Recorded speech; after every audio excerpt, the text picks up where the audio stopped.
Hello everyone, my name is Reese, and this is my Photoshop tutorial on the basic steps to editing images such as drawings. Um, these tutorials are mainly going to be for anyone who's doing art-based stuff, such as tattoo artists or anyone who want to edit two drawings and put them together. That's what this first tutorial is about. What I'm going to be doing is I'm going to be taking this pinup girl and putting a backdrop to her. These drawings are not mine, I took them from the internet, and I am not taking any ownership to them at all.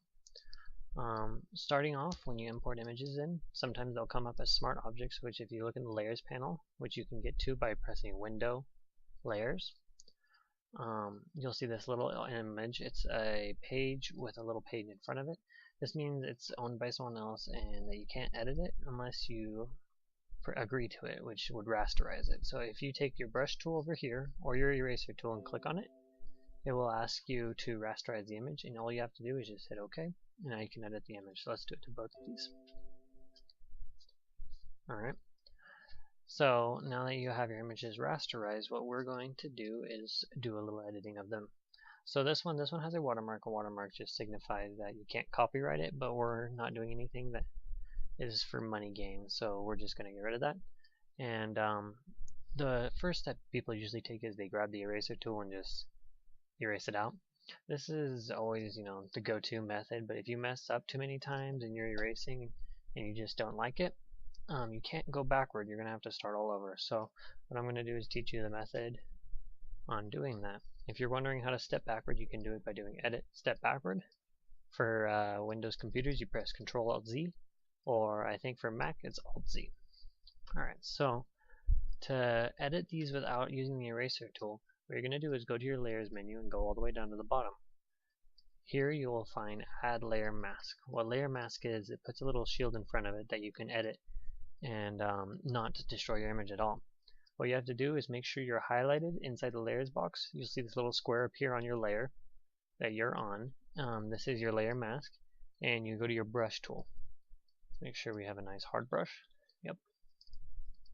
And what this is it allows your brush tool to highlight over it. What you want is black and white. And if you don't have black and white, there's always a little logo right here that shows white and black. And if you click that, it gives you the two base colors. So black, it acts just like the eraser tool. You can use it to erase just like this. And let's say you mess up. All you have to do is just use these two arrows, switch the colors, and all you have to do is just put it right back. So it's just like using the eraser tool and stepping backward, but it is more sufficient and you don't destroy the pixels, and at this rate you won't have to stop. And if you ever just feel like it wasn't good enough, you can click on it, right click, and then delete layer mask. This just puts it right back to how it was. So now that we have that, what we're going to do is we're going to put this image. So right now this image has a white background, and that's an issue because you won't be able to see this. So what a lot of people would do is highlight all the little black markers, and this would be a method that you could use and then erase it out. Like if you wanted to put the backdrop in and just erase it out by hand. But an easier method to do this is go to your top layer, and there is this thing right here. It usually is default normal. This is your blend modes. There's a bunch of blend modes you can use, but the one we're going to be using today is multiply.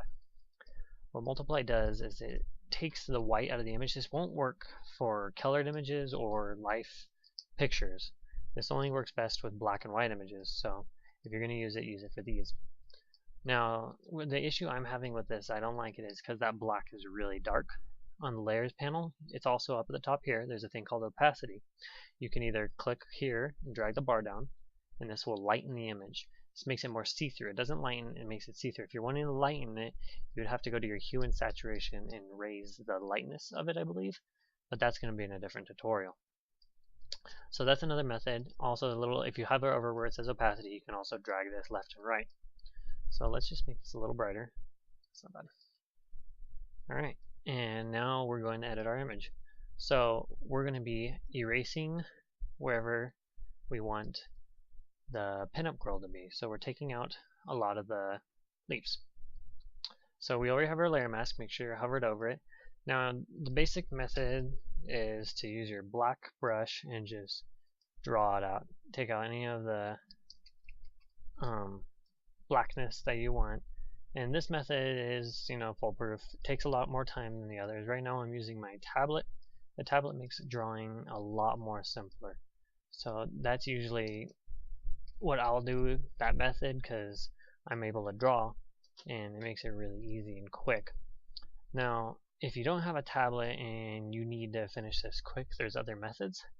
Now, let's just minus that out. If you hit these little eyeballs right here, it will turn off and on the visibility of the layer. So, what I want to do is I want to make this quick. And there's many ways. There's the magnetic lasso tool.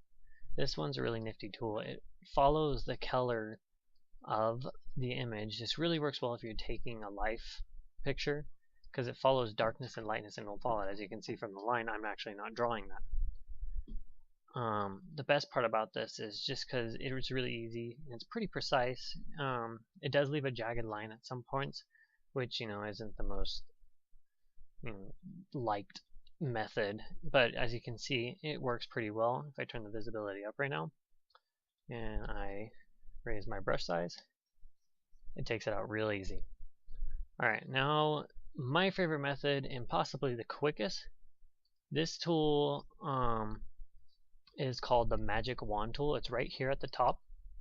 And the best part about the Magic Wand tool is it takes blank color. So if you have solid white and you click, it will highlight wherever that solid white is.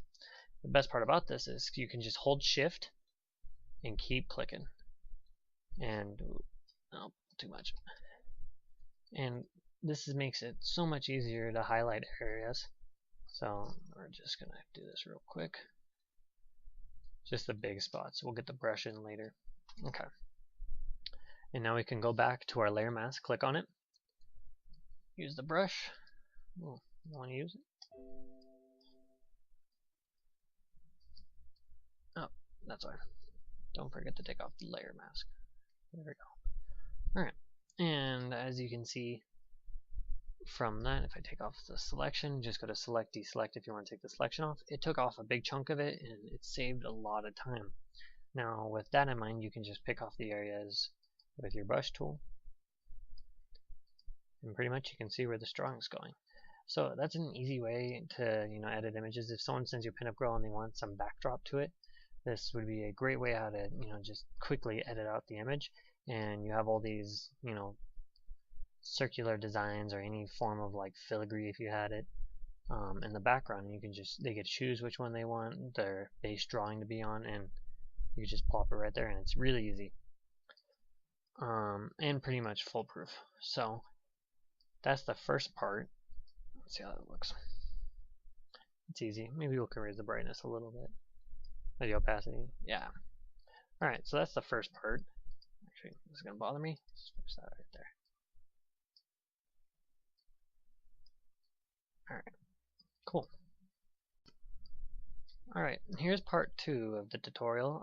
This one's going to just be basic tools I'm going to show you that will, you can use small editing to make this. So far what I've done already is I took 2 images. This is actually a regular snake drawing I got from online with a skull drawing I got from online. I already set the blend mode to multiply, which allows the image to sit right on top, and as you can see, it actually looks really good as is, but it still looks pretty flat sitting on top of that skull. So some things I'm going to do is there's these really nifty tools. If you go to edit, transform, and let's say you want to make it smaller. Let's make this a little smaller. There you go. Let's go back to the transform section. There's rotate, which you can rotate the image, of course. Skew is really neat. It allows you to edit the image, so let's go to this.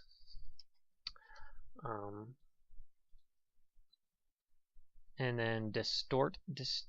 I usually never use distort. It's just like it's skew and scale mixed together, and it's not as precise, so it's usually not one that people usually go to. Perspective. This one's really neat.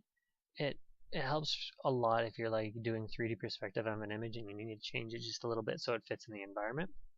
So if we wanted to, we can change the perspective a little bit right there. So now it looks like it's a little bit on the side. And the main one, this is called the warp tool. The best part about the warp tool is it can actually round out the image. So as you can see, it pulls it, distorts it, and rotates it around. This one's really useful because you can make it wrap around images a lot better. So let's just hit enter after you're done editing out. Move this around a little bit. And let's add a layer mask. Get our brush tool. And we can just take out this part right here.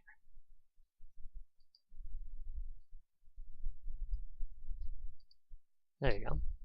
Easy, simple. I could actually even take this out right here so it looks more lively. It's actually wrapped around.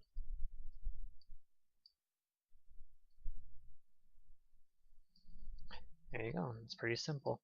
And there's other methods you can take if you want to edit just a little part of it. So let's say I don't like that part right here, so I'm going to just kind of select right here. Edit, transform, warp. Just kind of push that one in a little bit. There we go. Now it looks a little more dented in. Alright, so that's the second tutorial. That's just the transform tools.